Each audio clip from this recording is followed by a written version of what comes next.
So we are trying our first YouTube series with Dr. Fleming, and we're thinking about the Odyssey film that's coming up from Christopher Nolan. And before we get to the film, because it hasn't come out yet, so we can't offer any commentary on it yet, thought I'd ask Dr. Fleming of the Fleming Foundation to talk to us about the work and why he thinks it's enduring. Why are people still making films about it thousands of years later? I think we should probably start with the summary of the story for those who are unfamiliar with it, Dr. Fleming.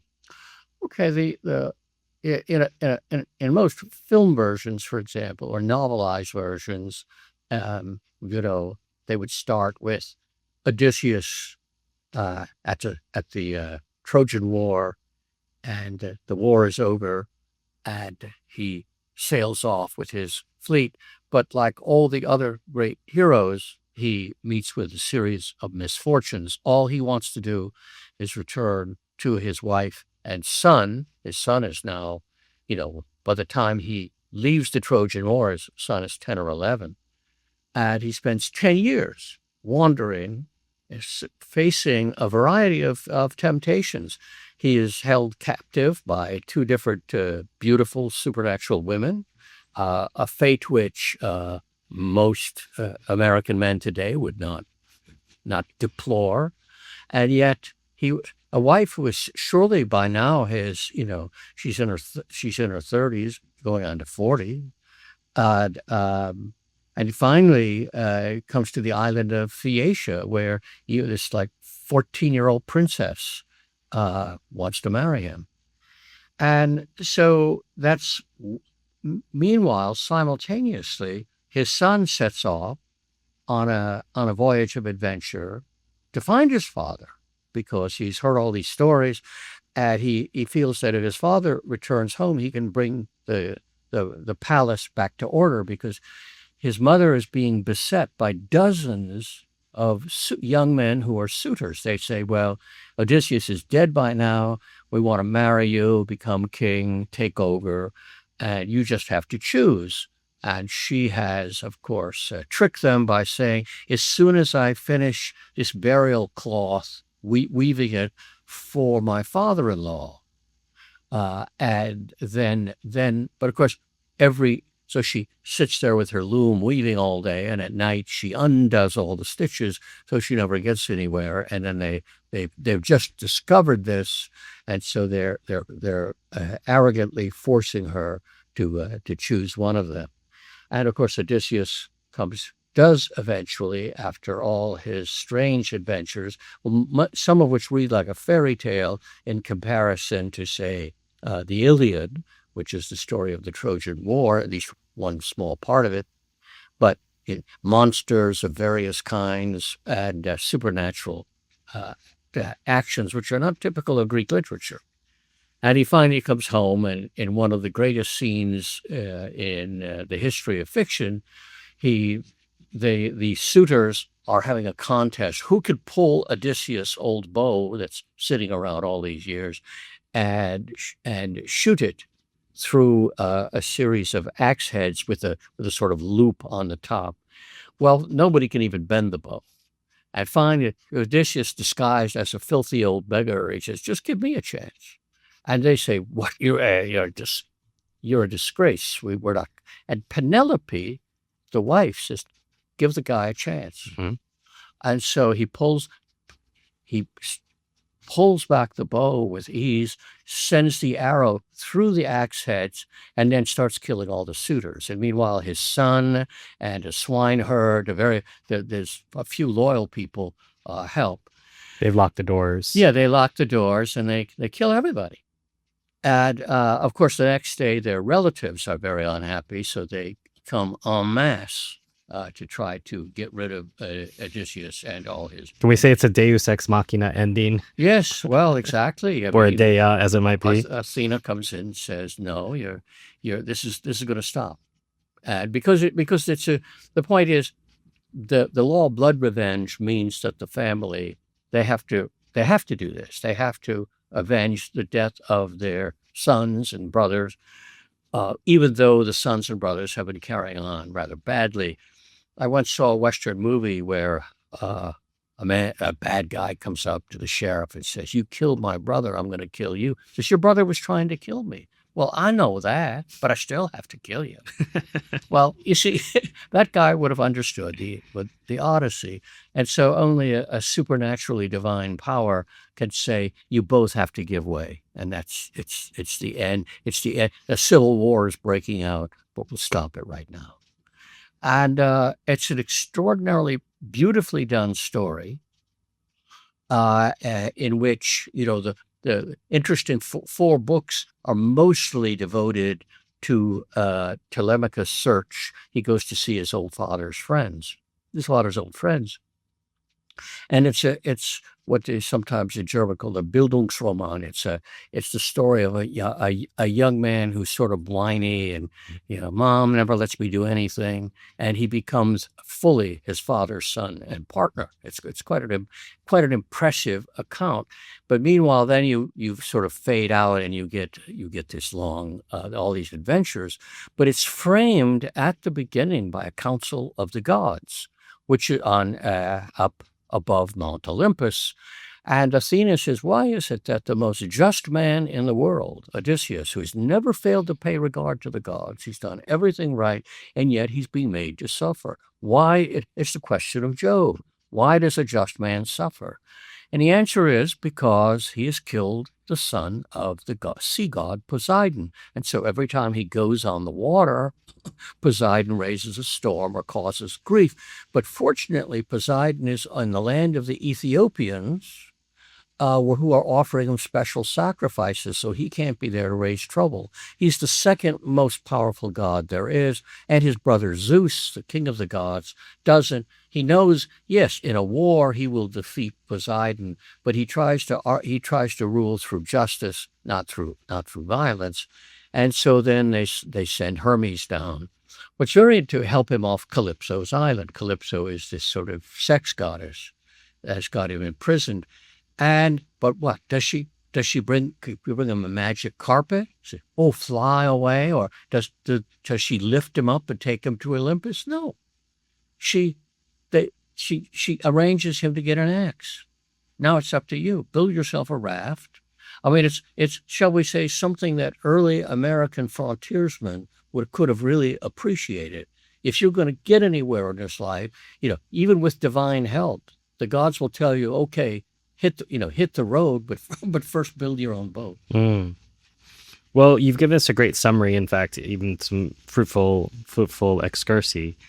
When we think about which translation we want to use, obviously the one that was used for the Christopher Nolan film, we'll chat a little bit more about that later. But what translations have you used in the past? What do you recommend for people? Because they're not going to be reading it in the original. Yes, well, my first advice would be spend 5 years and learn Greek. It's worth it just to read the Iliad and the Odyssey.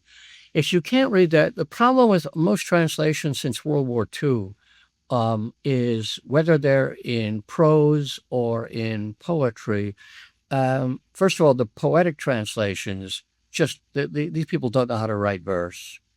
Homer writes, very solid, iambic, dactylic, heroic hexameters. The beginning of the Iliad, Maiden aed thea peleia yo Achilleos, ulomanene muriachaios alga eteken, hola stipthimus plukas aidi proiopsin. This is comparable to say, but it's better and more powerful than the best poetry of Shakespeare and Milton. So if you're not at least a skilled craftsman at the minimal level, you just can't pretend it's poetry, the kind of stuff you take bad prose and divide it up into funny shaped lines and say, that's a poem now, teach. Can I get my MFA in poetry? And which is done constantly. The prose there are a couple of prose translations that were good. The one I read when I was younger, and it's written not like a novel, and it's by a man who called himself variously T.E. Shaw, T.E. Lawrence. We know him as Lawrence of Arabia. Had a good schoolboy, English schoolboy education, and he had a real flair for language, as we know from his other books like The Seven Pillars of Wisdom. And it's a very lively and charming book. It's not true to spirit in many ways because it's not epic poetry. But if you're just looking for an easy way out, that's a good one. There are others, I think, because you're looking for something that's sort of poetic. Robert Fitzgerald was a good translator. It's too pretty in many respects. It's sort of, very lovely, and he's got like 3 lines to every 2 Homer, so it goes on and on. But he did have a good ear, and so you get some poetry. And there are, of course, Alexander Pope and his friends. It was mostly his friends did a perfectly good 18th century translation. But I would recommend basically, except for Fitzgerald, no translation since World War II. And that's true in general, I would say, for ancient Greek and Latin and just about everything else. Because I used to know a guy who did a lot of translations, David Slavitt, fairly well-known American poet, but he made everybody sound like David Slavitt, which is a New York wise guy. And so Ovid sounded like David Slavitt, Virgil sounded like David Slavitt, and I like David, but enough's enough. When we think about why this is enduring for such a period of time, and here it is 2026, and there's a film coming, some of the enduring themes of the work, when we think about our time period now, for example, the family, we're talking about Telemachus, Penelope, and Odysseus, their ability to stay together despite various stresses. I mean, in a society in which we have divorce, in which marriage isn't even something that you have to attempt anymore. That's right. Why would this be attractive? I'm thinking of the various ways that we can go talk about that. Here's a really basic thing. When I was working on my first book, Politics of Human Nature, I got several chapters on the differences between men and women and why their marriage brings these differences together in a complementary sort of way, and then their partnership in raising children. So I read all these modern books by social historians. People until the Puritans of the 18th century or 17th century, they didn't love their wives. They just bought them and then mistreated them. They didn't love their children. They were beating and exploiting them and forcing them to work down until, the 20th century. When Bill Clinton, President Clinton, was once asked who his favorite presidents were, and he named FDR and Jack Kennedy. And so they said, what about 19th century? He said, I don't really think we really had a country until we liberated women and children. Now, the point is that attitude is the attitude you get in textbooks everywhere, that somehow every earlier generation, they exploited, sexually abused, mistreated women and children. This is one of the great advantages that a modern education has done, because once upon a time, if you had read the Odyssey or even the Iliad, Odysseus, when asked who he is, he says, I am the father of Telemachus. I've never walked around saying, I'm the father of Garrett and Molly and Eleanor and Douglas. People, what an extra, and he gives up 3 chances for a brand new life of wealth, splendor, glory, beauty, pleasures of the flesh, everything. He's not even interested. All he wants to do is to get back to his aging wife and the son he hasn't seen since he was a baby. And so one of the many things that the Odyssey and other ancient works do is they teach you that good people have always been good people. They've always loved their wives. They've always loved their children. Now, and we have other families. We have the family on Phaeacia of the king, Alcinous, and his wife, whom Homer says the subjects revered her as a god. And then we have the little girl thinking it's time to get married, and she says, "Daddy, Daddy, I should go down to the beach and wash my clothes. It's time, it's time for me to." Uh, all and of course, like so many fathers, he's an absolute sucker for his little girl, and so you can see some of the best things in our society, but in their society, they're not unusual. They're taken for granted as a norm. Even when the suitors are killed, their parents don't say, "Well, he was a rotten SOB anyway, always in trouble, always drinking and roistering, those bum friends of his." No, we have a duty. We put him, he's our son or he's our brother, and we must avenge his death.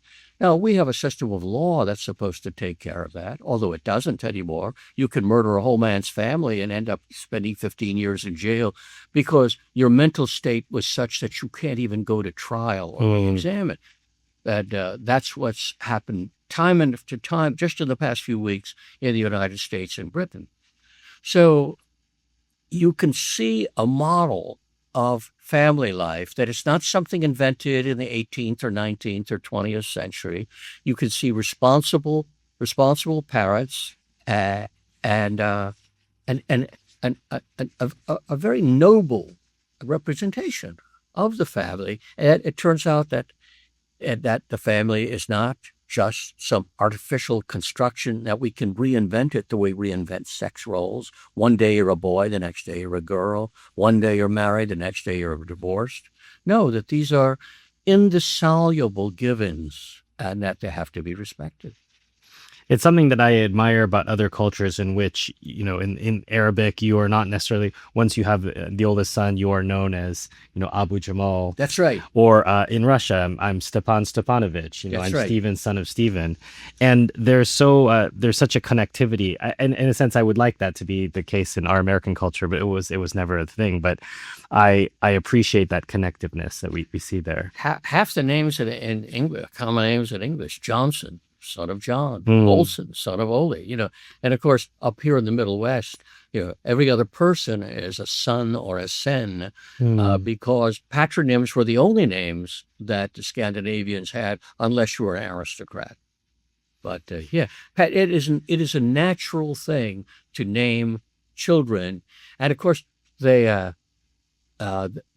even in this, I think it's in Iceland and maybe Denmark or whatever, but even the girls get. Yeah, I have a friend, Karen Olafsdotter. Yes, exactly. Well, there's a famous novel, Kristen Lavransdatter, yeah.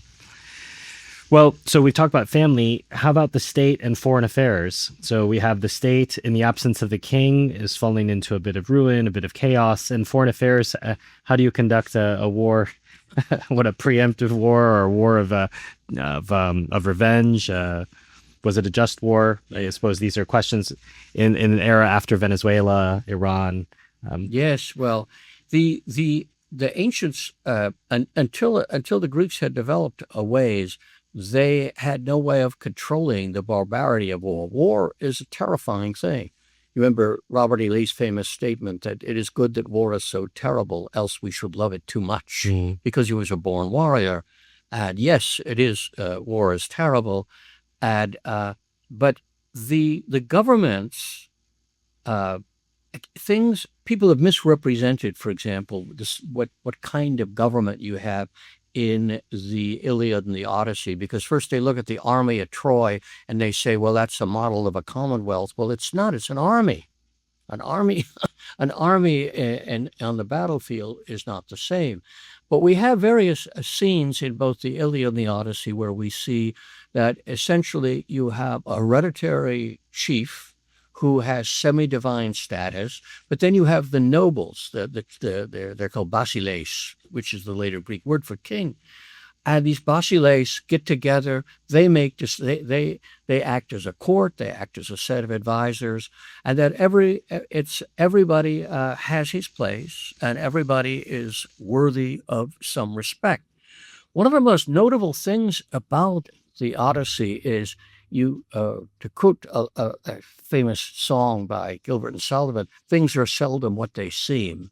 So, for example, Odysseus has to be humble. After all, in the Iliad, we've seen, and we see in some of the early scenes, Odysseus is handsome, noble, well armed, crafty. He can take care of himself. He is the model hero in so many respects. But to make his homecoming, he he he comes as a beggar. Now, a Christian will immediately see, that this is a mild version of the ultimate version is that the Son of God arrives to mankind not as a conquering warrior, not with a sword in hand, not riding a white horse and leading troops in battle, but arrives as the son of a carpenter, despised and rejected, as Isaiah says. And so, but we have a very parallel pattern here, because the reality is that Odysseus has nobility. Now, and we have other characters. Eumaeus the swineherd he's a swineherd because he had come from a noble family, but he was abducted by Phoenicians or whatever, by pirates, and then sold to a number of different people, and now he ends up as a slave at Odysseus' house. But his natural nobility, it cannot be concealed. And so one of the big questions that the Odyssey raises time after time is not only why do bad things happen to good people, such as Eumaeus? Why is he a slave? But also, that true nobility isn't as perhaps most Greeks thought it was. That is, it's a question of status. If you're nobly born, you are agathos, you are kalos, you're good-looking, you're strong, you're brave, you have all the moral virtues, whereas some poor devil who's working the farm has nothing. But the Odyssey is a kind of breakthrough, because Odysseus has to appear humble and despised, but we, as I say, we have other characters who are similarly lower class in their current status, but are noble, whereas the suitors are all noble gentlemen, but they're evil people. Yeah, conducting themselves like boors. What about fate and the gods? Not much belief in the gods or even God in our time period, Dr. Fleming. And as for fate, I suppose these days the kids refer to the universe. Yes. I don't know if the universe is going to tell me this. So what does the Odyssey have to tell us about these ideas? But in both the Iliad and the Odyssey, it's very funny, because superficially people say, well, it's the will of the gods. It was his destiny. It was this, it was that. And it sounds sort of vaguely like some of the Scandinavian epics where your doom is X. G.K. Chesterton once observed, he said, these Greeks are always talking about fate. And then on the other hand, they go about their daily lives as if they have 100% control over everything they do.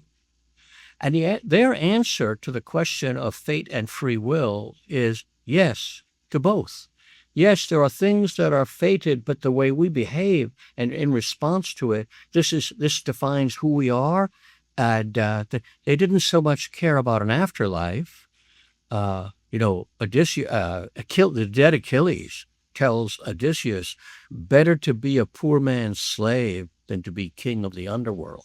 They didn't. They had no illusions about the next world, but they knew that they had to do right in this world. And time after time, in both the Iliad and the Odyssey, there are passages where people explain that what the code of the hero is. Well, why do we sit at the front table? Why do we get the best of everything if we don't fight in the foremost? So that even if you know you're going to die in the battle, even if you think you're fated and you're doomed, you still fight on as if you're a man capable of choosing and changing your destiny. And there's something, not all Christians believe this. Certainly Calvinists go rather far in one direction, and others go far, Erastians go in the other direction. But the Greeks are very much in tune with this notion that the gods have enormous power and they can do what they want, and you also have a power of destiny that even they can't can't overturn, and yet we all have to live as if every moment we're in charge of our life by leading by doing the right thing. And again, it's a model for sort of a heroic way of life. After World War II, the existentialists were always talking about how you have to live a life of authenticity and and the way you live should set an example to others. I'm not that fond of Jean-Paul Sartre and his friends, but I will say that the notion that I live a life that bears witness to what I believe, and that I may die anyway, but I will have done the right thing. This is very healthy, very wholesome. And there's a reason why so many of the best people of the past 2,000 years have cared about Homer. Chesterton, I mentioned Chesterton earlier, he said, as long as there are civilized men and women, they will be talking of Troy. Well, we don't talk about Troy anymore much, and we know the reason, because we don't have civilized human beings. The Thomas Jefferson said near the end of his life in a letter to John Adams, he said, I've read poetry all my life, and a great deal of it, but the older I get, the more I'm convinced that in the end, only Virgil and Homer matter, and maybe only Homer. Now, Jefferson was he's the most learned of our presidents by far. And he was a man who had done a great many things in his life. But, as he approaching the end, he's reading Homer more and more. And I wondered about that for years. And what I finally realized is that Homer's way of telling a story without cheating, without giving things away. You read any popular novel, and it's always talking about motivations, what Joe Blow was thinking about, what he was feeling, why he was feeling, give you some backstory about things. Homer just shows everything is through action and through speech. Almost never, one or two places, he'll say something like, Agamemnon only said to Odysseus, don't worry about, to Diomedes, excuse me. They're trying to find somebody to go on a night raid. And he says, you can pick anyone you like, but don't choose on the basis of social status. Choose anybody. And Diomedes says, well, I'm going to choose Odysseus. Well, and Homer, it's the only time I can think, he says, this is because he was afraid that his brother Menelaus would be chosen. So he tried to take him off the table. But that's exactly what Homer never does. And, never. Once or twice he doesn't. But because he expects readers who are so immersed in the story and so attentive and get to know these characters so well that you can understand even when they do contradictory things. You're dealing with human beings that you might meet. When I was fairly young, I was asked by my department chairman at Chapel Hill to teach a course to Christians, introductory Greek, and to bring in the suckers, which was his point of view, because he was an atheist. We were going to use John's Gospel and a textbook that goes along with it. And the one thing I learned from it, reading it, when I got to the end, because I was a non-believer, and I said, well, I may not believe what John believes, but I know he believes. And I know he has seen what he has seen because I have read and studied enough serious literature to know when somebody is describing personal experience. And so all of this scholarly stuff trying to show you that John wrote 100 years later, it's all nonsense. But the same thing, when you're reading Homer, you know that every one of those characters, you could write an obituary of several thousand words that Homer knows, because you'll just say, little did you think, oh, so-and-so, when you were leaving home and in your happy valley of such and kissing your mother goodbye, that your body would be brought back to them riddled with arrows and your head chopped off, etc. And you realize in his mind, this is a real person with a real backstory. And you get that feeling as you get nowhere else in literature. And when, like, Virgil tries to imitate it, but it's artificial. Virgil is a very great writer, but but Homer, the reason he can do this is because he believes it's real. Mm. It gives it an extraordinary power. Yeah, as you mentioned that, it's evoking memories of as he falls down into the dust, from the horse. That's right. And little did his mother know, or something like that. So I alluded to the fact in a future episode we'll have watched that movie, much to your chagrin, and we'll be able to talk about what might have let you down. Can you just give us a sneak preview? Neither of us have seen film. I think I've seen one or two trailers. Yeah. What are you concerned about, and what do you hope might still be done well regardless? Well, Nolan is a skilled filmmaker, but I don't like any of his movies. And in fact, I'll watch a half hour and turn it off. So I think that, like, they're very, John Ford, if he had been given a free hand, might have done something. Okay, it would have been a dumbed down, simplified version, but it would have been at least Ford understands the, heroism and honor. And I don't think Christopher Nolan knows what those words are. They're empty sounds that have no relevance. And he's casting actresses to play key roles who are, shall we say, not women of the highest standards of virtue one could hope for. And nor do they look anything like an ancient Greek lady would have looked. And so it's going to be thoroughly woke, to use a term I don't like to use usually, but all the cliches, because you see, we in the 21st century, we know that we're better than everybody else. The best things that ever happened in the world are vague hints of the glory that was to come when people could decide their own gender, decide their status, decide everything. So, for example, I was born white. I had that great misfortune, but that would not prevent me from becoming a leader in Black Lives Matter, as we know in several instances. There are people who join civil rights organizations and they tint their face and do funny things to their hair. Now, if I were a black person, I would, to put it mildly, feel somewhat offended. Talk about cultural appropriation. But we can do all that because we know that we're in charge. For the first time, we've got people liberated from history, liberated from religion, liberated from any sense of decency or even good manners.